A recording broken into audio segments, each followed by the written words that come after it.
warahmatullahi wabarakatuh. Kami dari kelompok 3 digit akan mempresentasikan tugas besar inteligensi buatan, di mana yaitu eksplorasi model menggunakan arsitektur ANN dengan klasifikasi Iris Flower Dataset. Kami beranggotakan yaitu Awi Septian Prasetyo dengan NIM 12314000201, kemudian Muhammad Bimas Tiar dengan NIM 123140211, dan kemudian Devina Kartika dengan NIM 123140036. Nah, kemudian masuk ke pendahuluan, di mana Iris dataset ini memiliki data sampel yaitu 150 diambil dari Kaggle. Nah, di mana memiliki dimensi yaitu 150 baris dan 5 kolom. Di mana 4 kolom pertama yaitu memiliki atribut seperti sepal light, sepal wide, kemudian petal light, dan mahkota panjang yaitu petal wide. Kemudian analisis terhadap distribusi label tersebut itu menjadi 3 kelas, yaitu ada Iris sentosa, Iris versicolor, dan Iris virginica. Kemudian dilanjutkan pada karakteristik dan secara visual berdasarkan hikmat kolerasinya, yaitu pada gambar, di mana ditunjukkan kolerasinya sangat kuat terhadap kolerasi positif dengan koefisiennya yaitu 0,96 antara petal light dan petal wide. Kemudian kolerasi pada untuk sepal light menunjukkan kolerasi yang positif dengan nilainya yaitu 0,87, dan untuk petal wide-nya itu adalah 0,82. Kemudian masuk ke pemrosesan data, di mana dengan menggunakan model ANN ini pemrosesan data dibagi menjadi 4, yaitu ada standar data cleaning, di mana ini untuk pembersihan data pada tahap awal untuk memastikan dataset ini dalam kondisi optimal yang sebelum dilatih dengan model ANN tersebut. Kemudian masuk ke pemisahan fitur dan target, di mana pada ini fitur dan target yaitu dengan variabel independen dan variabel dependent. Kemudian masuk ke labeling atau labeling encoding, di mana di sini dikategorikan berupa string, teks, di mana untuk kategori 3 tipe kelas yang sebelumnya yaitu Iris sentosa, Iris versicolor, dan virginica. Kemudian untuk tahap yang keempat yaitu adalah sharing data spilling, yaitu tahap pembelajaran mesin, di mana dataset ini menjadi 2 subdataset dengan rasio pembandingnya yaitu 80% dengan data set training dan 20% sisanya adalah uji testing. Selanjutnya yaitu adalah standarisasi fitur, di mana ini untuk penyeragaman skala fitur. Jadi dataset dari yang sebelumnya itu diseragamkan dengan perbedaan skalanya. Kemudian dilanjutkan oleh rekan saya.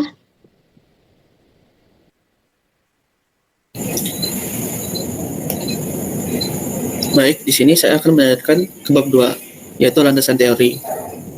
Dalam penelitian ini, kami menggunakan Artificial Neural Network atau ANN, atau sebagai saraf tiruan, yang dimana kami mengimplementasikan menggunakan Multi-Layer Perception atau MLP. Kenapa kami memilih NLP? Karena model ini sangat powerful untuk menangkap pola data yang kompleks. Dan struktur yang kami bangun terdiri dari 3 bagian, yaitu lapisan masukan atau input layer, yang kedua lapisan tersembunyi atau hidden layer, dan yang ketiga yaitu output layer atau lapisan keluaran, di mana lapisan masukan atau input layer yang bertugas untuk menerima 4 fitur data bunga iris. Lapisan kedua yang menjadi tempat terjadinya proses komputasi utama, dan lapisan ketiga atau output layer yang akan mengeluarkan hasil prediksi untuk spesies bunga. Komponen yang paling krusial dalam arsitektur ini adalah fungsi aktivitas, di mana berdasarkan yang kami pelajari, kami membandingkan fungsi ReLU dan fungsi TAN, di mana hasil teorinya mendukung bahwa fungsi TAN lebih unggul untuk data yang sudah dinormalisasikan seperti ini, karena rentang outputnya yang berpusat dari angka 0 sampai 1, sehingga membuat model belajar lebih stabil. Selanjutnya, agar model ini belajar dari kesalahan, kami menggunakan optimizer yang bernama Adam.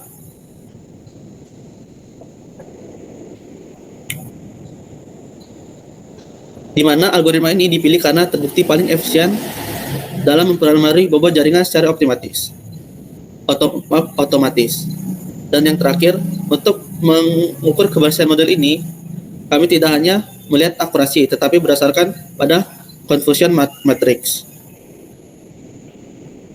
Dari sini kami menghitung nilai precision recall F1 score untuk memastikan bahwa model kami benar-benar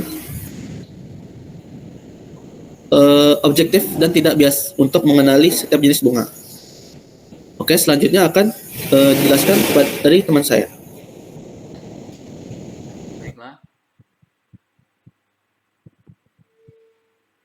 Baiklah, selanjutnya masuk ke dalam hasil eksperimen pada bab 3. Yang pertama, eksperimen ini bertujuan untuk mengevaluasi kinerja model ANN tadi yang mengklasifikasi spesies bunga. Nah, di sini seperti yang sudah disampaikan, proses pelatihan yang dilakukan itu menggunakan mekanisme Grid Search Cross Validation atau CV5 untuk mencari kombinasi hyperparameter yang paling optimal dan menghindari overfitting. Berdasarkan hasil optimasi menunjukkan bahwa konfigurasi model terbaik itu dicapai dengan parameter berikut. Jadi dari hasil analisis 5 model, ya di sini ada 50 model terbaik pilihan algoritmanya. Itu fungsi aktivasinya itu TAN, learning rate-nya itu 0,01, jumlah epoch yang kami lakukan itu 1000, dan akurasi validasi 96,67%. Dengan konfigurasi tersebut, model itu mencapai rata-rata akurasi validasi sebesar 96,67 selama fase pelatihan. Penggunaan fungsi aktivitas TAN terbukti lebih efektif dibandingkan ReLU pada dataset ini, kemungkinan karena kemampuannya memetakan nilai input negatif dan positif secara lebih seimbang rentang min 1 hingga 1, yang membantu mempercepat konvergensi gradien. Lalu juga ada stabilitas proses pembelajaran. Di sini ada grafik loss curve yang menunjukkan penurunan kerugian loss yang konsisten dan mulus atau landai. Di sini mendekati 0 sampai pada akhir, yaitu epoch 1000.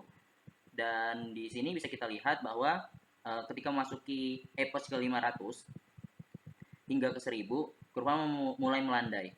Di sini mulai melandai dan stabil pendekatan nilai titik nolnya untuk mendekati titik nolnya. Stabilitas ini menunjukkan bahwa model yang kita gunakan itu mencapai titik convergen yang optimal. Tidak ditemukannya fluktuasi tajam atau kenaikan kembali nilai loss. Sehingga membuktikan bahwa learning rate sebesar 0,001 sangat efektif dalam meminimalkan error tanpa menyebabkan exploiting gradient maupun overfitting pada data latih. Terus hasil pengujian model AN. Di sini setelah mendapatkan model terbaik, evaluasi akhir untuk data uji atau testing set, itu kan kami menggunakan berjumlah 30 sampel karena 20% dari total dataset. Di sini hasil pengujiannya menunjukkan bahwa model memiliki kemampuan generalisasi yang sangat baik dengan akurasi total mencapai 97%. Berikut adalah codingannya. Di sini adalah kami menggunakan evaluasi akhir pada data testing. Keterangannya di sini bisa kita lihat bahwa precision dari Iris setosa itu 1.00, Iris versicolor 1.00. Di sini ada recall-nya dan lain sebagainya. Nah, dari data ini tadi, Iris setosa yaitu model mampu mengenali kelas ini dengan ditandai dengan nilai precision yang tadi 1. Hal ini konsisten dengan hasil visualisasi data yang menunjukkan fitur Iris setosa terpisah secara linear dari kelas lainnya 111. Terus di Iris versicolor di sini ada 1 sama 0,9 sama 0,95. Itu menunjukkan bahwa terdapat sebagian kecil sampel 1 sampai 10 itu dari 10 data itu tuh satu sampel itu gagal dikenali. Dan tadi ada Iris virginica, sebaliknya di sini itu tuh sempurna untuk recall-nya, namun precision-nya itu 0,91. Precision-nya itu 0,91. Penurunan nilai presisi ini disebabkan adanya false positif, di mana sampel yang sebelumnya gagal dikenali, yang versicolor itu diprediksi cara salah oleh model virginica. Nah, tapi secara keseluruhan, kesalahan klasifikasi misklasifikasi yang tadi itu pada perbatasan antar kelas itu di kelas Iris versicolor dan virginica. Hal ini tuh dianggap wajar karena mengingat karakteristik fitur biometrik yang panjang dengan lebar. Terus ada confusion matrix-nya, memetakan hubungan antara label aktual. Di sini ada klasifikasi sempurna pada 2 kelas. Model mampu mengenali spesies Iris setosa. Terus dan iris virginica dengan sempurna. Terus analisis kesalahan prediksi itu tadi dari 10 bisa prediksi 9 tapi gagal 1. Nah, di sini juga ada prediksi model keputusan secara mendalam. Berdasarkan tabel ini tuh menunjukkan konsisten yang tinggi dalam memprediksi berbagai spesies, tetapi adanya kesalahan juga. Nah, kesimpulannya berdasarkan mungkin kita simulasikan dulu terkait ini hasil codingan kami. Di sini ada audit dataset dimuat memunculkan nilai data kolom. Data kolomnya tadi ada tipe datanya. Di sini ada statistik data asli, sepal lag sama petal lag sama petal wide. Check missing value-nya 000. Selanjutnya di sini ada visualisasi heat map.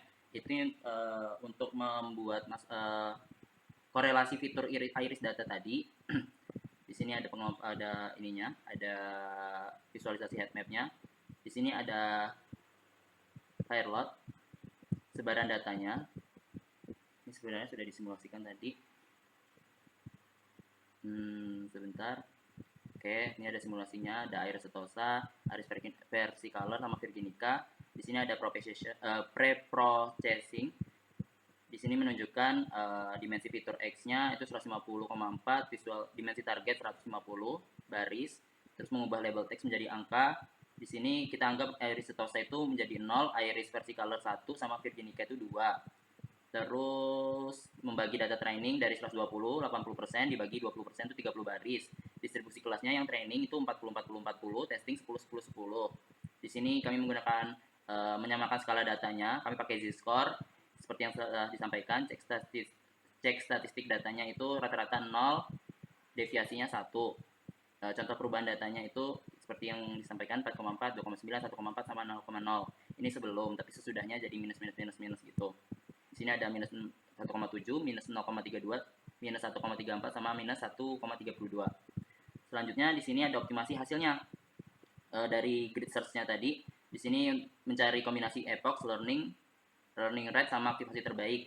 Di sini hasil akhir analisis fungsi aktivasi yang paling terbaik itu tan, learning rate-nya 0,01, jumlah epoch-nya 1000, akurasi validasi seperti yang saya sampaikan tadi 96,67. Di sini sudah sesuai dengan yang dilaporkan.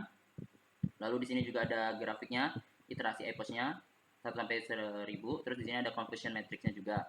Lalu ada analisis mendalam terkait grid search-nya ya. Di sini ada yang salah di iris versicolor dan ini selesai. Mungkin itu yang bisa kami sampaikan berdasarkan hasil penelitian atau eksperimen yang kami lakukan. Disampaikan bahwa kesimpulannya adalah hasil penelitian menunjukkan dari rangkaian penerapan metode grid search tadi dikombinasikan dengan 5-fold cross validation itu terbukti sangat efektif dalam menjawab tantangan optimasi model ANN. Pendekatannya itu bisa berhasil itu karena menghilangkan subjektivitas dalam penentuan parameter dan secara objektif menemukan konfigurasi terbaik dari ruang pencarian yang kompleks. Dari hasil optimasi ditemukan bahwa multiplayer perceptron MLP itu paling optimal untuk dataset ini karena konfigurasi dengan 2 hidden layer 10-10 tadi, yaitu menggunakan fungsi aktivasi TAN, optimizer Adam sama learning rate 0,001. Terus cara performa model menunjukkan juga generalisasi yang sangat baik, yaitu dengan 97% yang kami dapatkan dan 96,67. Sehingga adanya irisan overlap fitur alami pada dataset tersebut bukan karena kegagalan arsitektur model, tetapi menunjukkan bahwa model telah mencapai batas performa yang wajar dan optimal untuk karakteristik data yang diberikan. Berdasarkan hasil penelitian kami lakukan, saran yang kami sampaikan di sini itu menerapkan teknik feature engineering lanjutan, bisa berupa menambahkan fitur polinomial, terus juga menambahkan fitur luas kelopak gitu. Terus penelitian ini juga melakukan komparasi performa algoritma klasifikasi non-neural seperti SPM dan random forest. Mungkin itu yang bisa kami